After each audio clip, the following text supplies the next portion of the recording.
Bonjour, je m'appelle Céline, je suis la cofondatrice de Résilience, une communauté de patientes et patients, de familles, d'amis, d'aidants, bref, de tous ceux qui un jour ont croisé le cancer sur leur chemin.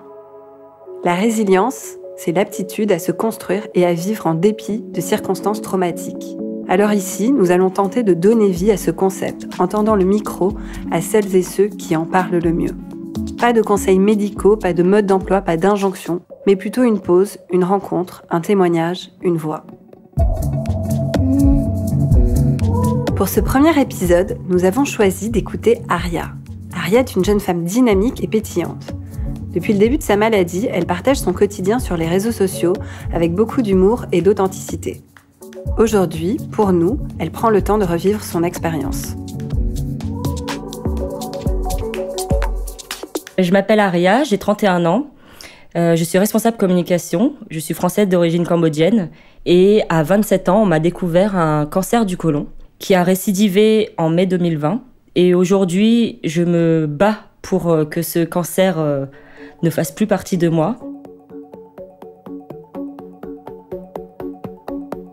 Fin 2017, j'ai 27 ans, bientôt 28. Et je suis dans un moment de ma vie qui est super, qui est au top. Je suis en couple depuis 2 ans. J'ai atteint un objectif professionnel que je pensais atteindre à 35 ans ou à 40 ans, qui est de responsable communication d'une entité automobile de 38 000 personnes. Et c'est vrai qu'à ce moment-là de ma vie, je me suis dit qu'il n'y avait aucune ombre au tableau. Donc ça faisait déjà plusieurs mois que j'avais mal au ventre. Et donc en novembre 2017, le 27, j'ai besoin d'aller aux urgences, j'ai trop mal au ventre, c'est pas possible. Je me souviens que mon dernier souvenir au bloc, c'est de tirer sur le masque à oxygène ou pour qu'il m'endorme, en disant « s'il vous plaît, endormez-moi ». C'est-à-dire que je n'ai pas eu peur, je voulais juste m'endormir pour plus souffrir. Finalement, c'était pas un ulcère, c'était pas une appendicite, c'était le côlon. Je passe 10 jours à l'hôpital pour me remettre sur pied, pour cicatriser. Voilà, c'est derrière moi, je vais mieux maintenant, et ça va aller. Mon chirurgien toque à la porte, et là, elle dit « je vais m'asseoir ». Et elle me regarde d'un air très triste en disant « ce qu'on a retiré de votre côlon, c'était un cancer ». Le mot cancer vient me submerger, me tétanise, et les larmes automatiquement montent. Il y a plein de questions qui me viennent dans la tête. J'ai tellement de questions pour ce chirurgien qui m'a sauvé la vie, finalement. Tout ça, ça se passe en à peine 15 secondes. Question numéro 1, est-ce que je vais mourir ? Elle me dit, c'est un cancer qui se soigne très bien. D'accord, à partir de là, je suis rassurée. Question numéro 2, est-ce que je vais pouvoir avoir des enfants ? Donc là, elle me dit, normalement, la chimiothérapie que vous allez peut-être devoir subir ne touche pas votre fertilité, mais vous aurez l'occasion de préserver des ovocytes. Et donc, je pense qu'on trouvera toujours le moyen pour vous d'être mère et d'avoir un enfant. 3e question, donc c'était pas pour elle, mais je l'ai dit à voix haute, c'était pour moi. C'est comment je vais l'annoncer à mes parents. L'émotion que je ressens quand je me dis qu'il faut que je l'annonce à mes parents, c'est tout de suite de la culpabilité. Ça va leur faire si mal. Eux qui ont déjà vécu la guerre, qui ont dû quitter leur pays d'origine, donc le Cambodge, pour venir en France, comment leur annoncer que leur petite dernière, parce on est 3 dans la famille et je suis la dernière, toujours très chouchoutée, etc. Comment leur expliquer que la petite dernière a un cancer ? Et donc là, à ce moment-là, janvier 2018, je me mets en mode warrior. Je me dis que de toute façon, quand on a mal au crâne, on prend un Doliprane, et quand on a un cancer, on fait une chimio. Je me dis que je n'ai pas peur de la mort, qu'il est hors de question que je m'en aille de cette terre, parce que la vie est trop belle et que je l'aime tellement qu'il faut que je m'accroche et il faut que je sois là. Donc en fait, je prends les armes sans forcément m'en rendre compte, mais j'y vais, j'attaque. La première étape, c'est la conservation des ovocytes. Ensuite, j'attaque directement la chimiothérapie. Et à partir du 4e et 5e jour, je commence à avoir des effets secondaires. Je suis très fatiguée, j'ai beaucoup de nausées. J'ai l'impression en fait de me remettre d'une cuite, mais pendant 5 jours non-stop. Ma mère est là tout le temps. Mon petit ami prend le relais. Ma sœur aussi. Mes amis aussi.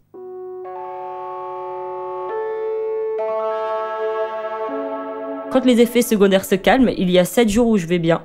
Puis après, je retourne en chimiothérapie toutes les 2 semaines pendant 6 mois. Pendant l'autre semaine, c'est comme si j'étais pas malade. C'est-à-dire que la chimiothérapie est en dehors de mon corps. Je suis un peu ralentie, évidemment.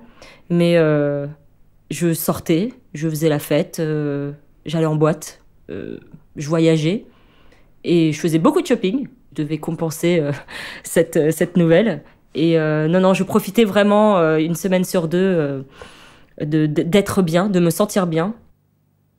Ce sont les meilleurs souvenirs de ma vie. C'est-à-dire que de se sentir bien dans des moments très compliqués et d'être entouré d'amour, ça apporte énormément de force pour réattaquer la semaine compliquée où on se dit « Allez, ça va passer vite, j'y vais, j'attaque et quand j'irai mieux, je profiterai ». Quand je suis ressortie pour la première fois avec mes copines, c'est vrai que c'était une grosse délivrance. C'est-à-dire qu'on s'organisait tous les week-ends des soirées. Ça donnait aussi l'occasion à mes copines de faire la fête encore plus que d'habitude parce qu'elles voulaient fêter avec moi le fait que j'aille bien. Et je leur disais surtout les filles, s'il vous plaît, gardez votre humour parce que en fait entre nous on s'est toujours fait des blagues affreuses entre nous même pour rigoler. J'ai vraiment besoin de ce rire pour avancer tous les jours parce que le rire c'est vraiment ça fait partie de moi et l'autodérision m'a beaucoup aidée aussi dans ce combat.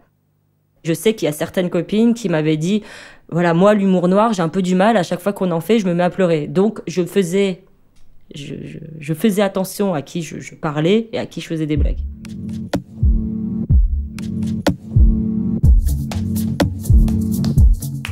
À la fin de cette dernière chimiothérapie, j'ai vécu la meilleure semaine de ma vie. J'ai organisé un petit week-end avec mon conjoint qui s'appelle Simon. Et Simon me dit à ce moment-là, ma chérie, j'ai failli te perdre cette année et je me suis rendu compte à quel point tu comptais pour moi. Et maintenant, je veux vraiment que ce soit plus concret et je veux vraiment qu'on habite ensemble. Je pleurais, en même temps je sanglotais et il me dit non, c'est vraiment sérieux, je veux vivre avec toi, t'es la femme de ma vie.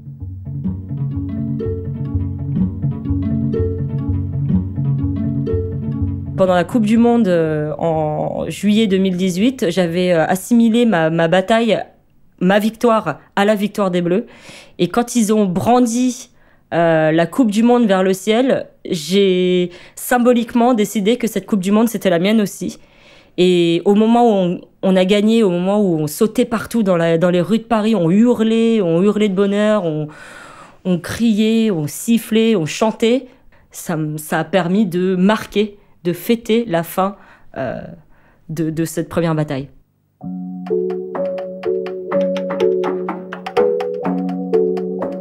Mon objectif de ce combat, c'était de revenir le plus vite au travail. Ça veut dire que ma vie normale reprenait. J'en pouvais plus de ne plus travailler. Je me sentais un peu inutile à l'époque. Et j'avais surtout l'impression d'avoir perdu mes compétences. Et je me suis rendu compte en revenant au travail que je n'avais rien perdu. Que certes, j'étais partie 9 mois, mais que finalement, j'ai réussi à reprendre le travail à 100% sans problème, même si on me disait de ralentir. Moi, j'avais vraiment envie d'y aller à fond. C'est une façon de me rapproprier ma vie à nouveau et de continuer là où je m'étais arrêtée en novembre 2017. La vie reprend, normalement. Métro, boulot, dodo, le travail. Je suis toujours aussi heureuse au travail, etc. Ensuite, j'emménage avec Simon dans un très bel appartement. On prend un chat. On se fait notre sorte de petit cocon, notre famille, etc. Et le Covid arrive, mai 2020 arrive. Et c'est là que tout rebascule à nouveau. Nous sommes confinés et je passe un scan de contrôle comme tous les 3 mois depuis la fin de la chimiothérapie. Le médecin du scan sort de sa salle et me dit « Mademoiselle, on avait une masse sur votre ovaire. C'est bien la récidive de mon cancer du côlon qui s'est accrochée à mon ovaire et qui a fait passer de mon ovaire de 2 à 8 cm. » Je me fais hospitaliser directement après en oncologie et je repars tout de suite sur une chimio qui va durer 5 mois. La chimio a à peine le temps d'agir que j'ai des douleurs assez fortes qui reviennent au niveau de l'ovaire et je suis hospitalisée en urgence. Au réveil, c'est un choc. de savoir comment enlever un ovaire, mais je me dis qu'il m'en reste un pour pouvoir un jour être maman. J'ai gardé espoir d'avoir cette maternité, de pouvoir être mère un jour, jusqu'à ce que mon oncologue, malheureusement, m'annonce qu'il faut retirer l'ovaire gauche et l'utérus pour éviter un nouveau foyer de récidive dans mon péritoine. On ne peut pas se préparer à une opération comme une hystérectomie et l'ovarectomie. On y va parce qu'il faut y aller, parce qu'il faut survivre, et que si on n'y va pas, ben on n'est plus là. C'est le ciel qui s'écroule, c'est mon monde qui s'éteint, et c'est mon rêve de petite fille qui s'évapore. Retirer la maternité, pour moi, a été le pire des cauchemars, le pire des scénarios que j'ai pu vivre dans ce cancer, puisque, encore une fois, j'ai pas peur de mourir. Pour moi, je ne partirai pas. Mais de perdre ma fertilité, ça a été vraiment le plus difficile à ce moment-là. J'ai culpabilisé, évidemment, parce que j'ai retiré la paternité de mon conjoint également. Le jour où je l'ai annoncé à ma famille qu'on allait me retirer le deuxième ovaire et l'utérus, et donc que j'allais pas pouvoir être mère, mon frère m'a dit une phrase que je n'oublierai jamais. Il m'a dit tu sais, Yaya, je t'imagine plus tard, je l'imagine ton rêve, je t'imagine plus tard dans ton jardin, entouré des rires de tes enfants qui courent autour de toi. Tes enfants ne te ressembleront peut-être pas, mais tu les aimeras et tu seras une merveilleuse mère. Donc, je suis restée là-dessus et je me dis que l'adoption est la solution pour nous de fonder une famille, et ces enfants, je les aimerai de tout mon cœur.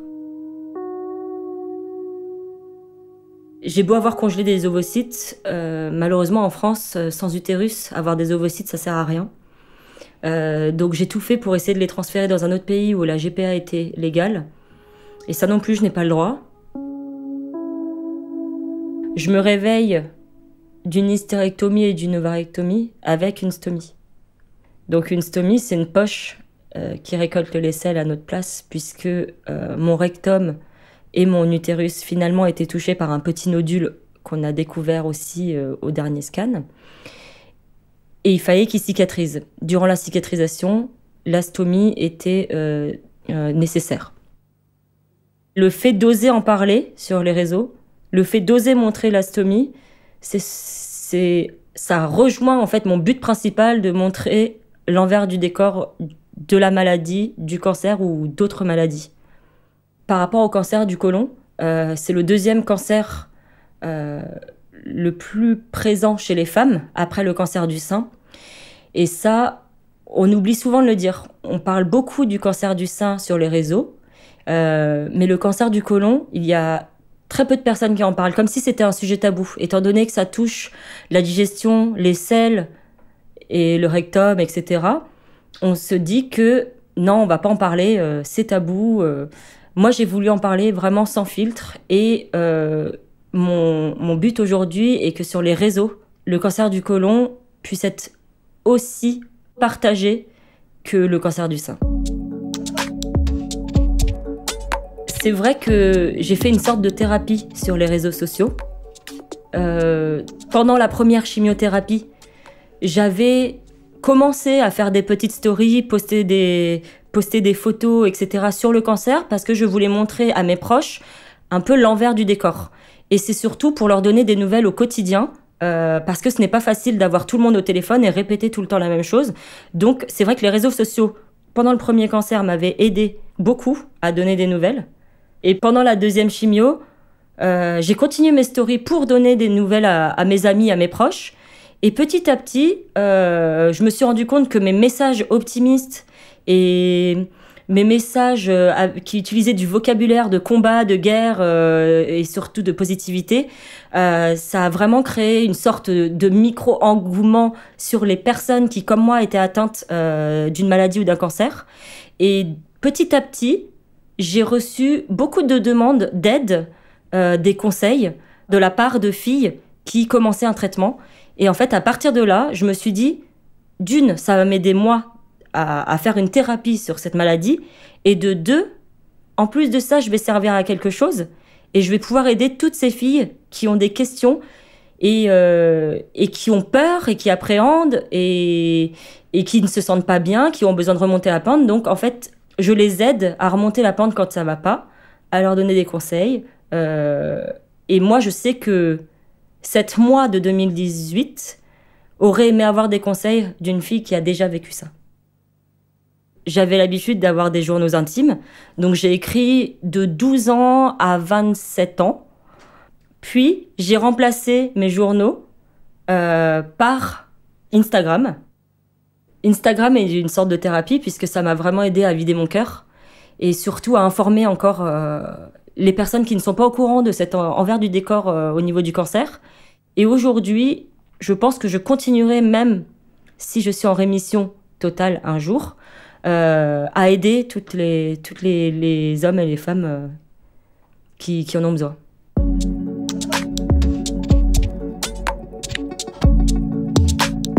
J'y ai trouvé une communauté, j'y ai trouvé une sororité, j'ai trouvé un groupe d'entraide entre sœurs de combat et frères de combat aussi, puisqu'il ne faut pas oublier les hommes. Et c'est vrai qu'on échange tous les jours sur les réseaux pour vraiment se serrer les coudes et se dire que tout ensemble, on arrivera à créer une communication qui est plus fluide et plus visible sur le cancer.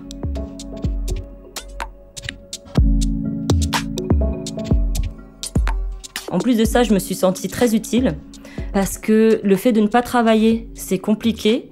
Et j'avais commencé à me remettre en question sur mon travail, sur la communication. Je me dis, est-ce que ça a vraiment du sens ? Donc, je peux être utile et ça me booste vraiment au quotidien pour me dire que finalement, j'ai choisi le bon métier qui me correspond. Et c'est un métier que j'aime profondément et que je souhaite continuer. C'est vrai qu'il y a une sorte de fierté de se dire que dans l'adversité, j'arrive à trouver quelque chose de positif. Et je me dis que depuis le début du cancer, j'ai toujours eu de la chance parce que j'ai toujours eu des opportunités qui s'ouvraient à moi dans cette période très sombre. Et même, j'ai eu de la chance que le cancer se soit manifesté les 2 fois parce qu'il aurait pu être silencieux et j'aurais pu ne plus être là pour vous en parler aujourd'hui.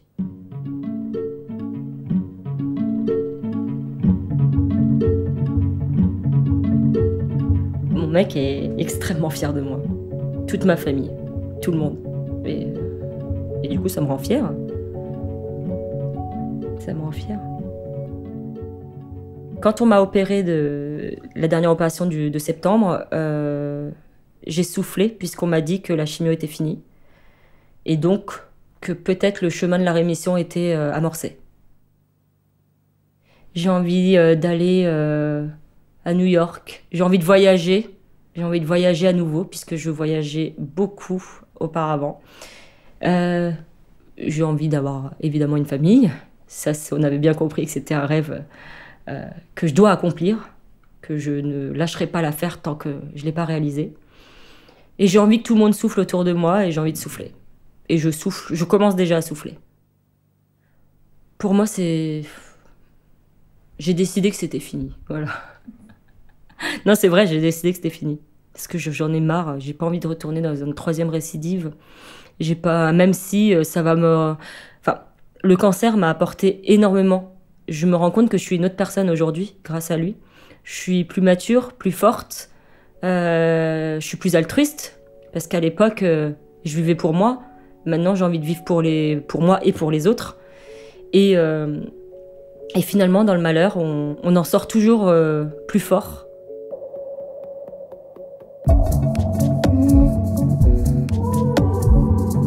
La résilience, pour moi, ce serait d'utiliser ta douleur pour construire quelque chose qui va te permettre de réaliser un rêve.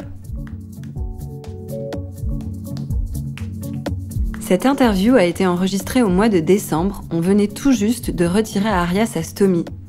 En attendant de réaliser son rêve et de s'envoler vers New York, il y a 2 jours, Aria a repris le chemin du travail.